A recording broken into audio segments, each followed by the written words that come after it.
Hey y'all, I'm here with another review. So I'm gonna do Selling Tampa episode 4 and 5 together, only because I was gonna do it last week, but it happened like by the time I even got around to do a review, it was kind of late. But what didn't a whole lot go on episode 4. So we're gonna start there, kind of wrap that up, and then we'll move into episode 5. Alright, so episode 4, Selling Tampa. So work with me, y'all, because I got my notes. I'm just trying to remember everything that happened. So we got Tennille and Alexis. So Tennille and Alexis, they meet up at this house. And pretty much the whole thing about this is Tennille is about to go on vacation. So she has a client that needs a house, and she's hoping that Alexis can take care of everything for her while she's gone. As we know before, Alexis is still she's not new, but she don't really produce at the same time. So that's why Tennille is here to help her. So before the man pulled up, she told him, I think his name was Ben. I think it might have been Ben. But let's just say Tennille said his name at least 4 or 5 times and everything. So then he pulls up in his little whatever, Ferrari, whatever. So he gets out, says hi to Tennille, says hi to Alexis. And I think he said his name. It doesn't matter, even if he didn't, because she knew his name. But anyway, he said hi to Tennille, then he said hi to Alexis, and she's like, hi, what's your name? And it's like, he said, Ben. Bitch, how you don't know his name? Anyway, let's keep moving. So they go and they show him the house. The house is really, really nice. But yo, Alexis is hilarious, like, to me. That shit, it was so funny because everything that Tennille was saying, she would just say. So she would be like, oh my gosh, it has really, really big, beautiful bay windows. Beautiful bay windows. Beautiful bay windows. And this nice, luxurious pool. The pool is luxurious. It's amazing. Like, that was her the whole time. Or she was like over talking to Neil. So that was funny to me. That whole scene was funny. So then we move on to Rena. No, is it Rena? I think because I heard Ann say last time Rena. So Rena and Ann, they meet up because Rena is looking at a potential place for her brokerage. I didn't know this, but we found out this episode that Rena has, well, we knew Rena was a lawyer, but she has background in real estate law. And then Ann has a background in real estate accounting. So, she was like, maybe we can, possibly team up, but I don't know, it's no final things. Nothing's final.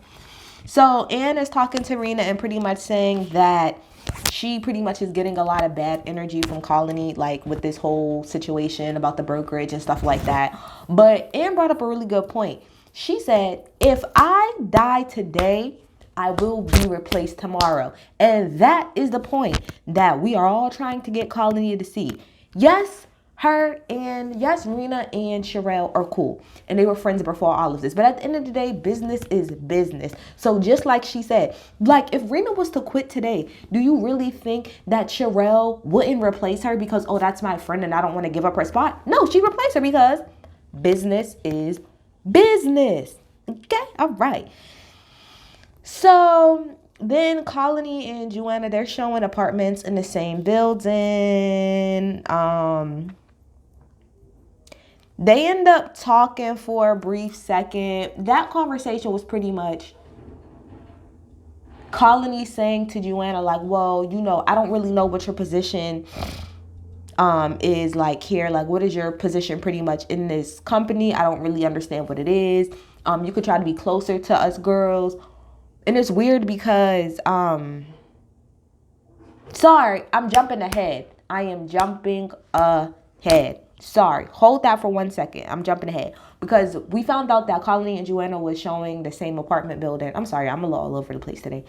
They were showing the same apartment building at like the meeting that they have every morning. So we found out that Rena also sold her house.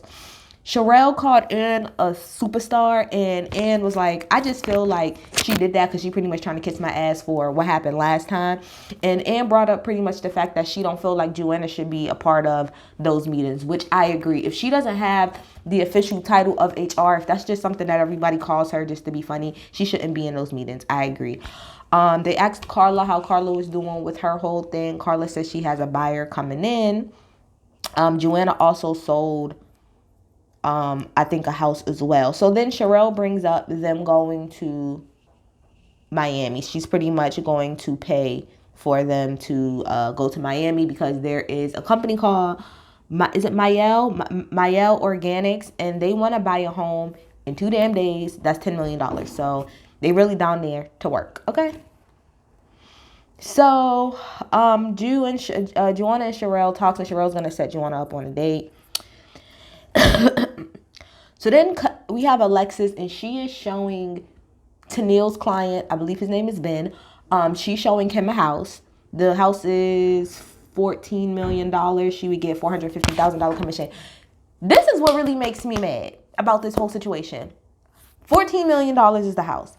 Your commission would be $450,000, and you fumbled the ball this badly. Like, that's what really bothers me the most. Like, how did you fumble the bag? Like, talk about the definition of fumbling the bag. Sis, I'm not trying to be like rude or anything, because I'm not trying to say that being a real estate agent isn't like hard or anything like that. But what I am saying is that all you had to know, sis, was the basic specs of the damn house. You couldn't even get that part down. You couldn't even get that. So, like I said, so Ben comes to the house. You know, Alexis didn't know shit. He asked how many bedrooms and bathrooms. 5 and 4. No, wait, 7 and 3. I said, oh my gosh, this is already not going well. Then there was a part where she was opening up like the doors to the outside, and she kept saying, well, let me get these really heavy doors. Let me do this. Let me move these extremely heavy doors. If you were saying that so that he can help you, that's not how you do that. But you keep saying, let me push up these heavy doors, you are taking away from the motherfucking house, girl. No. There was like no energy at all. No freaking energy. It was just very, yes. So if you come out, you can get your coffee, and then you can play at the pool table. And nice. Yeah, the tree. What is the tree for? It's a tree. It's a tree of life. Yeah. Like, that was her whole energy. Girl, no. Then she said, he asked her how much was the property tax. Sis said $6,000 on a $14 million home. I did my Googles after, like right after that, because I wanted to see the estimated property tax in Florida on a $14 million house is $85,000. $6,000, girl? Lies you tell. And I know at that point he was like, 6,000, like, that don't even sound right. That sounds wrong. And it was wrong. So let's keep moving. Where we at in time? Okay. So then, like I said, Colony and Joanna, they show 2 different apartments in the same building. Then Colony comes down, and like I said, that conversation between Joanna and Colony was like, what is your position in this company, and pretty much why don't you like chill with us and hang out with us and try to get like closer to us. Now Joanna says that I don't like to mix friendships and business, but you do with Sherelle, so I'm confused. Why don't you just say, I don't fuck with you bitches? I just don't care to hang out with y'all. It's just that simple. But don't say, oh, I don't want to mix friendship and business, because you're literally best friends with Sherelle, and that's your boss. Just saying. And then at the very end, Sherelle and Joanna, they're about to leave the office, and Tennille is there. So Tennille pulls them to the side. First of all, she calls Alexis Malibu Barbie. That's hilarious. But pretty much said that Ben called her, and Ben hated it. Alexis knew absolutely freaking nothing. Didn't know the specs. Didn't know any of that shit. So Tennille had to go back and show him the house again. That's terrible. That's terrible. Why should he have to come back? If she would have just did her job. Anyway. So Sherelle was like, well, did you say something to her about it? And Tennille was like, no, because anytime you try to tell Alexis anything, she gets real defensive. You know, like anytime you try to help her. And then Tennille says, it's weird because you've been here longer than me, which I didn't realize that, even though I know I just said it earlier, but I don't think it hit me to this episode that Alexis apparently, I do remember in the beginning of them saying that she's been on and off, but that is kind of crazy that Alexis technically has been at Allure longer than Tennille, but Tennille is like training her. Not to say that doesn't happen, but that's a wild situation. Boom, let's move on. Episode 5. So now we in Miami. And I wish, Tory Lanez frustrates me so much because Miami is my song. And I remember that the year that that song came out, I actually like went to Miami for the first time. Why you gotta be a fuck nigga? Why you gotta be a fuck nigga? Because I like that song. Anyway, in Miami. So, we start off, pretty much, the girls meet up. Who cares? We're showing the first house. So we're showing the house. We're showing the house to the beautiful, beautiful black family. Like, shout out to that family. Look at y'all with all of this money in the world, but y'all black as hell, making money off of like natural products and stuff. Love it. Anyway, so she shows them a 10,000 square foot house. It's 7 bedrooms, 9.5 bathrooms, $8.9 million. The commission on that would be $267,000. That's a nice low commission, okay? Like I said, they own a company called Miel. I think it's Miel, and it's hair products. Now the daughter walked in and said, it's too small. Baby, let me tell you something. When she first said it the first time I watched it, I was like, what is she talking about? How the hell is this too small? But she's kind of right. She's kind of right. Because I feel like with that house, it's more so you're paying for, I feel like, the property than the actual house. Because the house itself does feel a little smaller for $8.9 million. It does. But that little girl remind me of my sister. Like my youngest sister, because right now my youngest sister is the only one in the house, and she's been the only one in the house for like at least 4 years now, and she got another 4 years of being the only person in that damn house. Baby, when I'm telling you she's spoiled as fuck, she's spoiled as hell, just like that little girl is. But I live for black young kids, for black kids living in opulence. Live for it, love it. The little girl has a horse, for God's sake. Let's move on. But they pretty much said that they didn't really like the house. Like, they didn't say they didn't like it. They said it was like a 3.5 wow out of a 5 wow. I understand their point of view. So then we go to dinner, and all the girls go to dinner. Now, Colony had brought up the fact that Cho, which is the guy from the first episode, from the first house that she showed, that he's in Miami. So Tennille asked Colony if she has ever dated any of her clients. And she pretty much was like, no. I mean, I think she has, but she said, like, she pretty much keeps it professional. She doesn't do it a lot.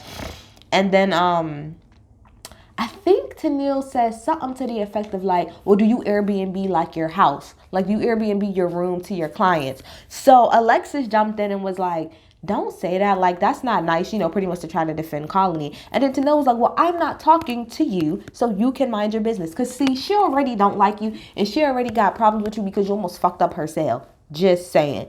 And so then, Colony says, well, Tennille, are you new? Like, because how long you been here? And she said, new? Bitch, I've been here for a year, and I'm pulling in more than this. Like, her, and her, like, pretty much just pointing people out, saying, like, you can't try to call me out for being new. Yeah, I'm new, quote unquote, but I pull in more than a lot of people sitting at this table. So Alexis, I guess, took that some type of way and was like, don't call me out, bitch. And then Tennille was like, bitch, don't call me no bitch. And then there was a whole bunch of back and forth about that. Like, how many houses did you sell? Ho, how many houses did you sell? But big dog Sherelle comes through like a boss should and does, and shuts it down and said, all right, enough. We're not about to sit at this table and call each other bitches, because first of all, this, I really think Sherelle meant it in the sense of, y'all know this is really not how we act, and this ain't the type of show that this is. This is not one of those shows where we're about to sit at this table and call each other bitches and hoes and stuff like that. This is not, that ain't it, and this ain't that, and I'm glad that Sherelle checked that. So it's very quick and over with. So then we go to the pool. The next day is the pool. Everybody's at the pool, and it's Carla's birthday. I think everybody except Sherelle and Joanna was there. So they talk about the whole incident.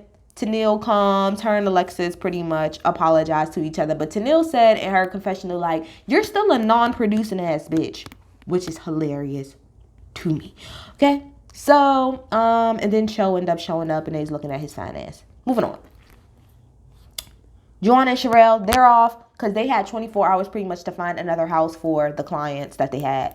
They was able to find this house that's under construction. I think it's like 7 bedrooms. I don't know how many bathrooms it's going to be, but it's 14,000 square feet. I like this house better, and I think this is the house that they end up choosing. I like the house better. I feel like the house itself is bigger, plus it gives a really good backyard, and I can see a horse trotting up and down that bitch. Good job, Sherelle and Jude. Good job to y'all. So then Joanna goes out on the blind date. Now, this man is hilarious. All I have in my notes is sperm retention. Yeah. sperm retention because he's had many failed relationships, and Joanna is me many, okay? And he feels like when he be having sex and stuff like that, it's because a woman is trying to drain him and he don't got time for all of that. Extremely sexual man, but he was extremely funny to me. Like Joanna said, he's like very funny, he's very entertaining, but it's not a match. I just think it was a little bit too much sexual shit going on. And then finally, we're on the yacht, and all of the girls are on the yacht except Ju and Sherelle. Yeah, because them two's always off together. And the girls are looking at the homes and stuff like that, that they could hopefully get for listing. Hope, dreams. Hopefully we can get that house, we can get that. We'll be living big. Yes, me and my husband, we're going to live on that island together.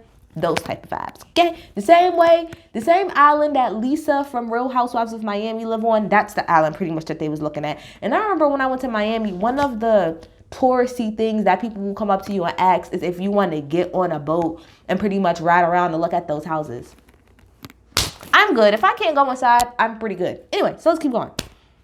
So then Colony pulls it's like Colony and Rena, they're sitting together. So Colony pretty much was like, do you, with everything going on in a firm, are you still thinking what you're thinking? Are you thinking about leaving? And Rena was like, I don't know, maybe, I still have to weigh out all my options. So Colony again goes in about, well, you're her friend and it will be competition and blah, blah, blah, blah, blah, blah. And Ann pretty much was like, at the end of the day, it doesn't matter. They can still do the same business. And Rena is me. Rena was like, so let me get this right, Colony. You want me to go to Sherelle and tell Sherelle, hey, Sherelle, I'm thinking about starting my own brokerage. I'm not too sure yet. Don't really know. Don't got no plans or nothing like that. But it's just kind of a thought that I was thinking about. So I just kind of want to let you know and walk away. That's stupid. And it's stupid at the end of the day. And Colleen was like, well, I don't want her to find out. And then she knows that I knew because then she'll be upset. And then Reynolds was like, okay, but it's not your business to tell. And I got in my notes, Colleen, you need to get the fuck over it. I don't understand this crazy allegiance that you have to Sherelle. And there's nothing wrong with being loyal, but you're being loyal to the point where it's like, it doesn't make any sense. You're literally, that point that Rena made is, it's clear as day. You want me to go and tell my boss that I'm thinking? This is pretty much what you want her to do. You want her to go to her boss and tell her boss that she's thinking about quitting. And like Rita said, why would I do that? So that what, Sherelle could possibly start blocking me here and there and doing other little stuff. And she was like, so you really think that she would do that? Maybe, because it's business at the end of the day. It's business.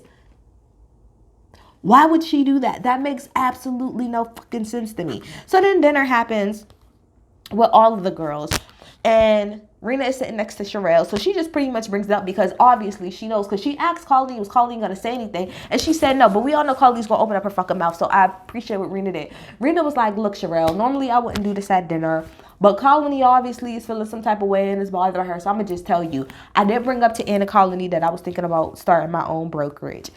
And she was like, so I confided in both of them about that. Now, Sherelle said, I'm not going to lie. Ooh, sorry, I'm all touching my mic. Sherelle said, I'm not going to lie. I do feel some type of way that you was trying to poach like my two top producer agents, and I am a little irritated. I ain't gonna lie. She was like, it's fine. Like, at least I appreciate Sherelle being honest in that moment and not just saying, oh, I'm fine. Oh, I'm fine. Oh, I'm fine. Oh, okay. I appreciate her being real and saying, I ain't gonna lie, I'm a tad bit irritated. That's a little bit annoying. I appreciate the realness of it all. And then at the very end, Joanna reveals that she's getting a divorce and everybody gets all emotional. Y'all get in the comments. Tell me what y'all think, and I will talk to y'all later. Bye-bye.